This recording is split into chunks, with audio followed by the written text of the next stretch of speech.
একটা যুদ্ধ পরিণতি দেশ, এবং দেশের খুবই অভাব অনটন ছিল। বঙ্গবন্ধু হুজুর মোহাম্মদ এরশাদ ক্ষমতা হাতে নেওয়ার পর বাংলাদেশে রাস্তাঘাট উন্নয়নমূলক অনেক কাজ করছে। রাস্তার পাশে যে স্টেডিয়াম রাতগুলো দেখি সেগুলো আমাদের বঙ্গবন্ধুর হাতে করা। সারা বাংলাদেশ যোগাযোগ ব্যবস্থা এমন সুন্দরভাবে করেছিলাম। ওনার আমলে কোন সন্ত্রাস, কোন কান্দারবাজি, দুর্নীতি, ধর্ষণ, নারী নির্যাতন কোনো কিছু ছিল না। ওনার আমল ছিল স্বর্ণযুগ। আমরা ঢাকা থেকে যে রংপুরে যাই, যমুনা বহুমুখী সেতু, সেটা বঙ্গবন্ধু হুজুর মোহাম্মদ এরশাদ তিনি কাজ শুরু করেছেন। আমাদের বঙ্গবন্ধু হুজুর মোহাম্মদ এরশাদ সারা বাংলাদেশের প্রত্যেকটি উপজেলা তিনি গ্রহণ করেছেন। আগে বাংলাদেশে সপ্তাহ ছুটি ছিল রবিবার, সেটাকে নিয়ে সপ্তাহ ছুটি শুক্রবার করেছেন। বাংলাদেশের রাষ্ট্রধর্ম ইসলাম তিনি আমাদের পরিবর্তন করেছেন। আমাদের পল্লীবন্ধুর কথা বলতে বলতে দিন রাত শেষ হয়ে যাবে, তো ওনার কথা বলে শেষ করা যাবে না। আমাদের পল্লীবন্ধু যে উন্নয়নমূলক যে কাজ করেছেন, উনি ক্ষমতা থেকে চলে যাওয়ার পর বিগত যারা ক্ষমতা ছিল তার এসব কাজ করতে পারে নাই। আরেকটি কথা, জুলাই আগস্ট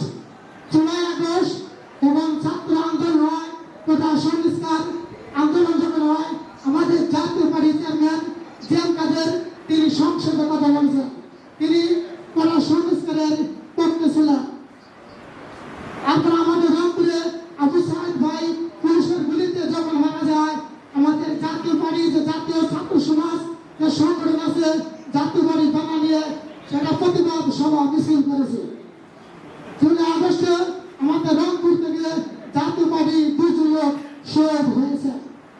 ছাত্রদের পক্ষে দল মত নির্বিশেষে বৈষম্য ছাত্র আন্দোলন ছাত্রদের পক্ষে সবাই ছিল। আমরা পূর্ববাসীরা আমরা রিমান্ডে শটডাউন করে দিয়েছিলাম, তার 17 বছরের স্বৈরাচারের পতন হয়েছিল। এখন যারা জাতীয় পার্টিকে আওয়ামী লীগের দোষী বলেন, এটা আপনাদের ভুল কথা। 2008 সালে জাতীয় পার্টি মহাজোট গঠন করেছিল আওয়ামী লীগের সাথে, তখন বাংলাদেশের সুষ্ঠু নির্বাচন হয়েছিল। সুষ্ঠু নির্বাচনের মাধ্যমে মহাজোট সরকার গঠন করেছিল।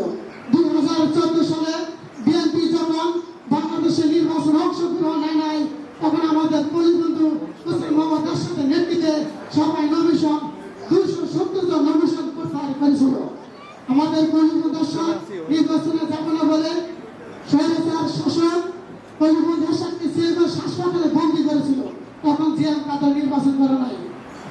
এরশাদের নেতৃত্বে জাতীয় পার্টির একাংশ 30% নির্বাচনে অংশগ্রহণ করে, সেটা আওয়ামী লীগ জোর করে নির্বাচনে নিয়েছিল।